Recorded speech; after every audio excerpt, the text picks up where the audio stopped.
If discipline alone caused fat loss, the most disciplined people would be the leanest, but they aren't. Some of the strictest, most consistent people eat less, skip meals, train regularly, track everything, follow every rule, and still get stuck. If that sounds familiar, listen carefully. This isn't a willpower problem. It isn't laziness, and it isn't because you're doing something wrong. Your body is responding, predictably, to sustained pressure, and that response is the reason fat loss stops. Most of us grow up with a simple mental rule. More effort leads to more results. That rule works in school. It works at work. It works when learning skills. So naturally, we apply the same logic to fat loss. Eat less, train harder, be stricter, push more consistently than last time. And at first, that approach works. The scale moves. Clothes fit better. You feel rewarded for your effort. That early success reinforces the belief that effort equals outcome. But biology doesn't operate on motivation. Your body doesn't reward effort. Your body prioritizes stability. And when effort threatens stability, the body doesn't cooperate. It compensates.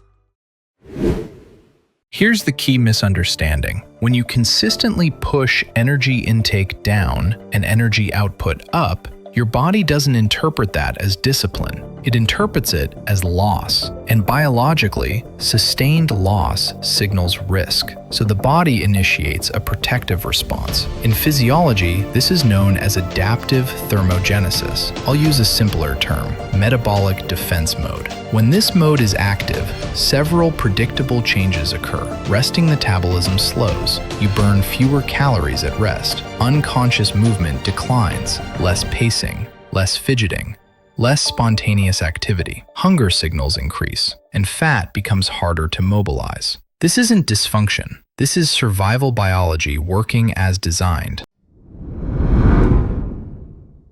This is where confusion usually begins, because early on, results do appear. Sometimes quickly, sometimes dramatically. But most early weight loss isn't deep body fat. It's water. It's glycogen depletion. It's short-term shifts in stored fuel and insulin. Your deeper regulatory systems haven't adapted yet. So it feels like you found the answer, until one day, progress stalls. Same plan, same discipline, same effort, different result. And that's when people start blaming themselves. If this sounds familiar, disciplined, consistent, still stuck. Pause here for a moment. Nothing you've heard so far means you failed. It means your body adapted. That distinction matters more than most people realize.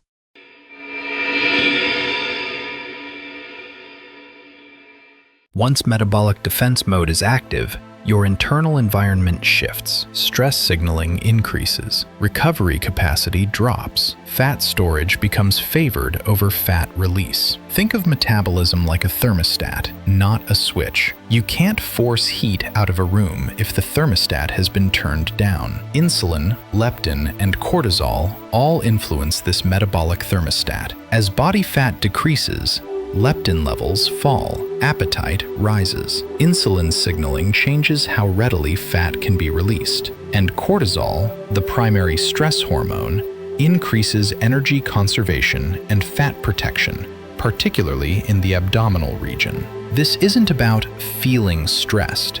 Chronic sleep loss, ongoing restriction, modern work pressure, and constant stimulation all send the same biological message: conserve energy. There's one factor most people never track, but it plays a major role. NEAT, non-exercise activity thermogenesis. This includes all unconscious movement, posture adjustments, pacing, fidgeting, everyday motion. During dieting, NEAT often drops 150 to 400 calories per day, without people noticing. That decline alone can cancel a planned calorie deficit.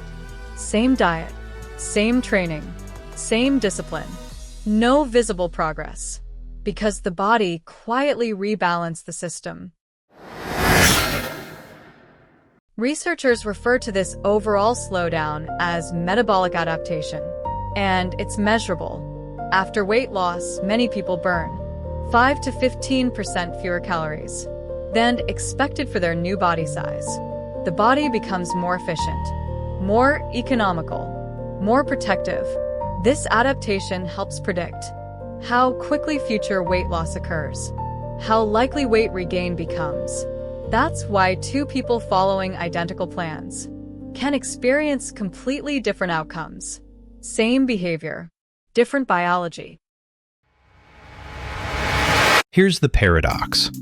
Once the body is defending itself, doing more often deepens the response. More restriction increases stress signaling. More cardio reduces recovery. More discipline reinforces the perception of scarcity. That's why people feel exhausted, cold, irritable, and mentally burned out. This is also why the issue is frequently overlooked. Medical training focuses on disease thresholds. If labs appear normal, nothing seems wrong. But metabolic resistance can develop long before disease markers appear.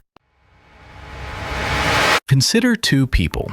Both reduce calories by 500 per day. One continues losing weight steadily. The other plateaus, experiences cravings, and feels drained. The difference isn't motivation or character, it's the degree to which their biology activated metabolic defense mode. That difference is physiological, not moral. This video isn't suggesting you quit. It's suggesting you stop asking the wrong question. The question isn't, how can I be stricter? The better question is, what state is my biology in? And how do I shift it towards safety so fat release becomes possible again? That reframes the entire process. You move from punishment to strategy. Here's the key idea to leave with. Your body defends fat more aggressively than it defends leanness. That's not a flaw, that's design. In the next video, I'll explain why the body is wired this way and the 3 evidence-based levers that lower metabolic defense without compromising recovery.